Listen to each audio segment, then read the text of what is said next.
Hi hello welcome to post 360. నేను మీ మురళి రాపల్లి. ధ్రువ్ రాఠీ ఇతని పేరు చెప్తేనే బీజేపీకి అంధభక్తులకి అరికాల నుంచి నడినెత్తి వరకు లేనిపోని కోపము, ఎక్కడ లేని ద్వేషము, అలా పళ్ళు కొరుకుతూ వాడా ధ్రువ్ రాఠీ అంటూ ఉంటారు. ఎందుకంటే మనోడు మాట్లాడే విధానం స్మార్ట్‌గా అంధభక్తుల గుండెల్లోకి తూటాల్లా దిగిపోతూ ఉంటాయి. సో, ఆ క్రమంలోనే ఈయన బీజేపీ మొత్తానికి శత్రువు అయిపోయారు. గత ఎలక్షన్స్‌లో నిజం చెప్పాలంటే, ఈయన ధాటికి బీజేపీ తన ఉనికినే కోల్పోతుందేమని టెన్షన్ పడి ఇతన్ని అరెస్ట్ చేయడం కోసం చాలా విధాల ప్రయత్నించారు. అయితే ధూరాత్రి ఎందుకు అంటే జస్ట్ సమాజం కోసమే ఇండియన్ అయ్యుండి అతను వేరే కంట్రీస్‌లో సెటిల్ అయిపోయినప్పటికీ ఎప్పటికీ ఇండియా కోసం ఆలోచించే వ్యక్తిగా తను ప్రొజెక్ట్ చేసుకుంటూ ఉంటారు. ఆ క్రమంలోనే మొన్న దివాళీకి సంబంధించి ఆయన కొన్ని కామెంట్ చేశారు. ఆ కామెంట్ చేసినప్పుడు అంధభక్తులకి ఎక్కడ లేని అంధత్వం పెరిగిపోయి "ఆహ్! నువ్వు చెప్పేదేంట్రా" అంటూ రెచ్చిపోయారు. ఆ రెచ్చిపోయి పటాకాలు పిచ్చి పిచ్చిగా కాల్చారు. ఆయన పటాకాలు కాల్చొద్దు, పర్యావరణానికి ప్రాబ్లమ్ అవుతుంది. ముఖ్యంగా ఢిల్లీ, ముంబై, కలకడ రాష్ట్రాలలో, స్టేట్స్‌లో చాలా ప్రాబ్లమ్ అవుతుంది. హైదరాబాద్‌లో గూడా మనం చూసుకున్నట్లయితే ఈ దివాళీ టైంలో ఎయిర్ పొల్యూషన్ ఇండెక్స్ అనేది మోర్ దాన్ 500 చూయించింది. అంటే 500 అంటే నిజంగా చిన్న పిల్లలు కానీ ఎవరన్నా కూడా ఆ స్మోక్‌ని కలుషితమైన ఎయిర్‌ని పీల్చినట్లయితే ఇన్‌స్టంట్‌గా కళ్ళు పోవటమో, అలర్జీ రావటమో, లేకపోతే బ్రీతింగ్ ఇష్యూస్ రావటమో, లంగ్స్ పాడవటమో ఏదో ఒకటి జరుగుతాయి. కానీ మన ఫెస్టివల్స్ యొక్క గొప్పతనం వాటికి ఎంజాయ్ చేయటం ముఖ్యంగా అంతేగాని మనుషులకు సంబంధించి ఎటువంటి శ్రద్ధ మనకు లేదు. మన జీవితాలు సర్వనాశనం అయిపోయినా పర్లేదు. మనం పండగలు చేసుకోవాల్సిందే. ఏమనంటే హిందువుల పండుగలను ఆపేస్తారా అంటారు. ఓకే. కానివ్వండి. అయితే ఈయన చెప్పిన మాటలు ఒకసారి వినండి. तो इस दिवाली मध्य प्रदेश में करीब 14 बच्चे अंधे हो गए। पटना में करीब 50 से ज्यादा बच्चों को परमानेंट ब्लाइंडनेस हो गई। बैंगलोर में 130 से ज्यादा लोगों को सीरियस आई इंजरीज हो गई और इन सब के पीछे एक लौता कारण पटाखे। दोस्तों पत्थर है ये कार्बाइड पत्थर, इसको हम डालेंगे इसमें। खास तौर पर एक स्पेशल तरीके का फायर क्रैकर जो इस बार वायरल हो रहा था, कार्बाइड गन। और ये सबसे बड़ी गन बनाई है हमने। देखिए गन का लेंथ देखिए 10 मीटर। हाँ देखिए भाई आधी से ज्यादा गन बन के तैयार होती है। बहुत से इंस्टाग्राम पर ऐसे वीडियोस वायरल हुए थे जो बार बार इनकरेज कर रहे थे कि आप अपने घर पर ये कार्बाइड गन बनाओ। आज मैं दिवाली के लिए बनाने वाला हूँ कार्बाइड गन, जो कि कुछ ऐसा धमाका करती है। लेकिन प्रॉब्लम ये थी कि इस सो कॉल्ड कार्बाइड गन में जब एक्सप्लोजन होता है, वो बहुत ही पावरफुल एक्सप्लोजन होता है और इसमें डाल दिया हल्का सा पानी। जो సో, ఈ కార్బైడ్ గన్ అనేది ఈ దివాళీలో గట్టిగా వాడుతూ ఉన్నారు. దీన్ని ఇంతకుముందు రోడ్ల మీద పెట్టేసి వాళ్ళకి వీళ్ళకి అమ్ముతూ ఉండేవారు. దీన్ని పాపులర్ చేస్తూ దేశంలో ఉన్నటువంటి అన్ని రాష్ట్రాల్లో ఈ కార్బైడ్ గన్ అనేది ఇంట్రొడ్యూస్ చేస్తూ ఉన్నారు. ఆ క్రమంలోనే ధ్రువ్ రాఠీ దానివల్ల వచ్చే అనర్థాలని, దానివల్ల జరిగే ప్రాబ్లమ్స్‌ని ఎయిర్ పొల్యూషన్ గురించి మాట్లాడినప్పుడు దాన్ని విస్తృతంగా ఇంకా పెంచి వాడారనమాట. దాని ద్వారా ఎంతమంది గుడ్డివారయ్యారో, ఎంతమంది డెఫ్ అయ్యారో, ఎంతమంది ఇంజ్యూర్ అయ్యారో కూడా చెప్పారు ఈయన. पाइप है, मेटल के टुकड़े हैं इसके अंदर, वो इतनी तेजी से एक्सप्लोजन में दूर जाते हैं कि वो लोगों की आंख में चले गए तो परमानेंट ब्लाइंडनेस कर सकते हैं और यही चीज हुई।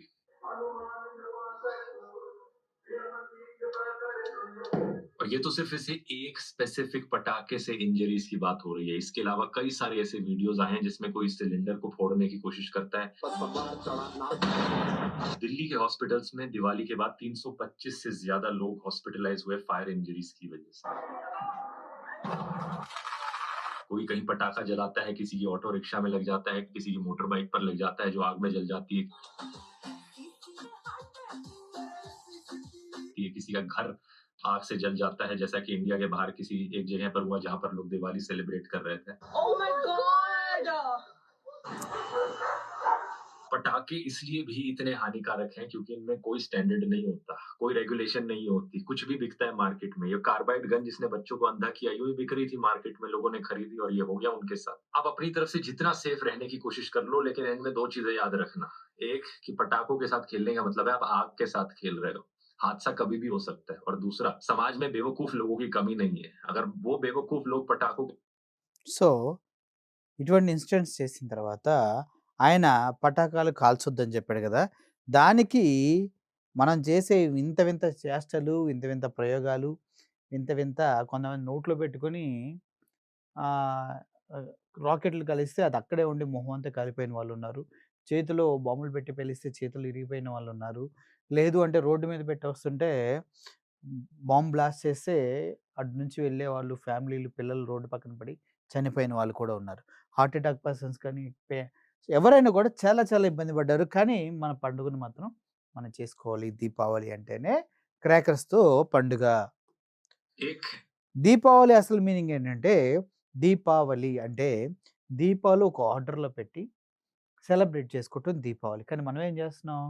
ఆ దీపావళి మీనింగ్ మార్చేసి, ఇప్పుడు హిందువులు అంతా రోడ్డు మీద వెళ్తూ కాషాయ వస్త్రంతో నడుచుకుంటూ వెళ్తే, ఎదురుగా అమ్మాయిలు వీళ్ళు వెళ్తున్న వాహనం పైన అశ్లీలమైనటువంటి బట్టలేసుకొని, అదే కాషాయ వస్త్రాలతో అరాకొర బట్టలు వేసుకొని డాన్స్ చేస్తుంటే, దాని వెనక హిందువులు ప్రయాణిస్తూ క్లాప్స్ కొట్టేటువంటి దుస్సంస్కృతి మనం ఆల్రెడీ తీసుకొచ్చేసాం.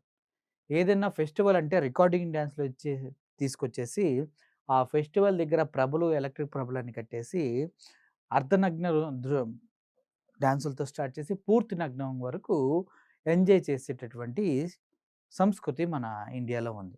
సో, ఈ క్రమంలోనే దూరాతి చెప్పే విషయాల్ని మనం తలకెక్కించుకోవాల్సిన అవసరం లేదు. ఎందుకంటే, మన ఎంజాయ్‌మెంట్ ఒక్క రోజులో దేశాన్ని మొత్తాన్ని కలుషితం చేసేయటం, గాలిని పొల్యూషన్ చేసేయటం అనేది కంపల్సరీ. దాన్ని ఎవడు ఆపలేడు. మన అంధభక్తి అయితే అస్సలు ఆపదు.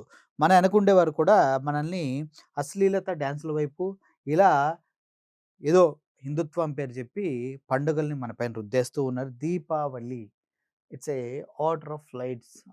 ఆ వలిని మనం మర్చిపోయి పిచ్చ పిచ్చగా బిహేవ్ చేస్తున్నాం. అయితే ఈ మాటలు చెప్పిన తర్వాత ఒక ఆవిడ మాట్లాడిన మాటలు చూస్తే చాలా ఆశ్చర్యం వేస్తుంది. "దూరాతి నువ్వు క్రాకర్స్ అవి కొనొద్దన్నావు కదా! ఈసారి నేను 5,000 కాదు 25,000 లక్షలు పెట్టుకొని బాస్ట్ చేస్తా. నువ్వెవడు ఆపడానికని" ఒక ఆవిడ మాట్లాడిన మాటలు వినండి. అదే చెప్తున్నారు. एक बार ज़रा ये वीडियो देखो। विश्व प्रसिद्ध जाहिर ध्रुव राठी ने कहा था कि आप पटाखे मत फोड़िए, इससे प्रदूषण फैलता है। तो इसीलिए ధృవతి ఏం చెప్పాడంటే పటాకాలు పేల్చొద్దు. దాని ద్వారా కాలుష్యం పెరుగుతుంది అని చెప్పాడు. కానీ ఈవిడ ఏం మాట్లాడుతూ వినండి. प्रदूषण फैलाने की जिम्मेदारी हम सभी ने अपने कंधों पर लेनी है। और हम खूब जमकर पटाखे फोड़ रहे हैं, इसलिए बोल रहे हैं कि सारे तरफ प्रदूषण साथ में। ఈ కాలుష్యం ఏదొచ్చినా కూడా మా భుజాల పైనేసుకొని మేము భరిస్తాము. నువ్వెవరో చెప్పడానికి ఈసారి ఇంకా ఎక్కువ పటాకాలు కాలుస్తాం అంటూ అక్కగారు చెప్తూ ఉన్నారు. अ, तो बहुत से लोगों ने रिक्वेस्ट करी थी। अब मैं कहना चाहूँगा कि खाने में कभी गोबर मत खाना, क्योंकि गोबर सेहत के लिए हानिकारक होता है। దీన్ని ఒక విధంగా మీరు చూసినట్లయితే ఆయన చాలా గట్టిగా కౌంటర్ ఇచ్చాడు. ఆవిడ దూరాతి చెప్పినందుకు నేను పటాకాలు ఇంకా ఎక్కువ కాలుస్తా అంటే, అయితే ఓకే అని మాట్లాడుతూ అమ్మా పేడ, గేదె పేడ, ఆవు పేడ ఈ పేడలుంటాయి గదా! ఆ పేడని తినకండి. తింటే అది ఆరోగ్యానికి హానికరం అని చెప్పాడు. అంటే ఇప్పుడేంటి హానికరం? ఇప్పుడు పటాకాలు కాల్చొద్దంటే కాల్చింది.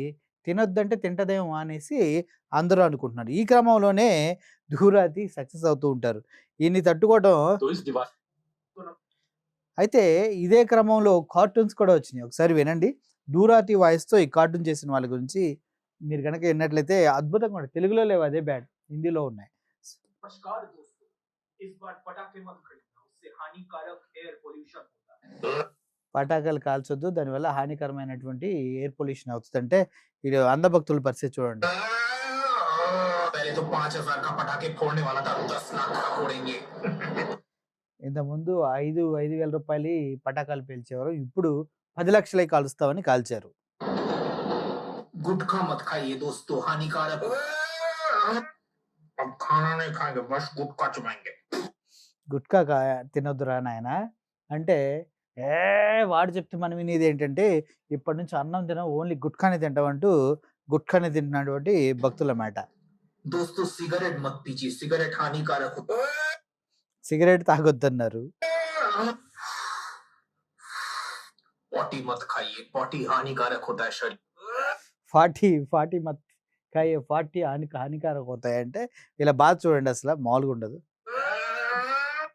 40 కమాన్. तो ब्रो सही से डब्बे में भरना ब्रो इस पर तगड़ा सबक सिखाना है కరెక్ట్‌గా డబ్బాలో పట్టు బ్రో. ఈసారి మనం సరైనటువంటి సమాధానం చెప్పాలి. गुटका ठूस ठूस के लगता है अटक गया है भाई సో, एक बार जरा ये సో ఓవరాల్‌గా పర్యావరణం గురించి ఆయన మాట్లాడవలసిన అవసరం లేదు. ఎందుకంటే ఆయన ఉండే ప్లేస్‌లో ఎయిర్ ఇండెక్స్ చాలా ప్యూర్‌గా ఉంటుంది. ప్రాబ్లమ్ ఎవరికి? 700, 800, 900 నిజంగా చెప్పాలంటే 1000 దాటి చూపిస్తుంది మన ఇండియాలో దివాళీ టైంలో అన్ని ప్రదేశాల్లో. వాళ్ళు బాధపడాలంటే ఇండియన్స్ బాధపడాలి. ఆయనకేంటి ప్రాబ్లమ్? ఆయన మంచి కోసం చెప్పినప్పుడు దాన్ని ఏదో తొక్కేస్తున్న వ్యక్తిగా దుర్హతిని అర్థం చేసుకున్నారు. నిజంగా చెప్పాలంటే బుద్ధున్నవాడెవడైనా, సిగ్గున్నవాడెవడైనా మనతో పాటు అందరూ హ్యాపీగా ఉండాలని కోరుకుంటారు. అటువంటి టైంలో సిగరెట్ తాగేవాడు పక్కనే ఉండొద్దంటే ఒక్క క్రాకరు ఏంటి కాకరపోవొత్తులు క్రాకర్స్ అంటారు. చిన్నది ఇలా ఇలా తిప్పుతా ఉంటారు. అది మండిస్తేనే దగ్గర 900, 1000 ఎయిర్ పొల్యూషన్ ఇండెక్స్ చూపిస్తూ ఉంటుంది. అటువంటిది దివాళీ టైంలో కొన్ని లక్షల ఇటువంటి కాలుస్తున్నారు. అంటే ఎంత ఎయిర్ పొల్యూషన్ అవుతూ ఉంది. ఇది బుద్ధి జ్ఞానం ఉన్నవాళ్ళు అర్థం చేసుకుంటారు. దీపావళి పండగని ఎవడు చేసుకోవద్దండు. దీపావళి అంటే ఏంటి? క్రాకర్స్ కాల్చటమా? క్రాకర్ కాల్చటమా? ఒకసారి ఆలోచించండి. మన ఇంట్లో హ్యాపీగా మన పాత పద్ధతిలో దీపాలు నూనె వేసి అలా వెలిగించుకొని కుటుంబం అంతా కలిసి పాటలతో, ఆటలతో అలా ఎంజాయ్ చేయటం దీపావళి. కానీ ఇలా దొరికిందే అనేసి జేబులో ఉన్న ప్రతి రూపాయి తీసి ఖర్చు పెట్టేసి, డబ్బుల్ని కాల్చేసి ఈ విధంగా పండగలు చేసుకోవటం కాదు. ఒక్కసారి మీరు ఆలోచించినట్లయితే దూరాతి చెప్పిన దాంట్లో వాస్తవం ఉంది అన్న విషయం తెలుస్తుంది. ఆ తర్వాత ఇంకా మీ ఇష్టం. మీరు కూడా అంధభక్తులైతే మీ అంధత్వాన్ని ప్రదర్శించండి. ఎవరికీ ప్రాబ్లమ్ లేదు. అందరికన్నా ఎక్కువ దగ్గరగా ఉండేది మీరే కాబట్టి మీకే ఎక్కువ ప్రాబ్లమ్ ఉంటుంది. చాలా త్వరగా చనిపోతారు. దాని ద్వారా భూమికి కూడా ఎటువంటి ప్రాబ్లమ్ లేకుండా అవుతుంది. అర్థమైంది కదా? Thank you for watching this video. Murali signing off. Thank you so much. Air hostess pilot కావాలి అన్నదే మీ కల అయితే ఏరో ఫాల్కన్స్ ఏవియేషన్ అకాడమీ అడ్మిషన్స్ కోసం డిస్ప్లేలో కనిపిస్తున్న నంబర్కి కాంటాక్ట్ చేయండి.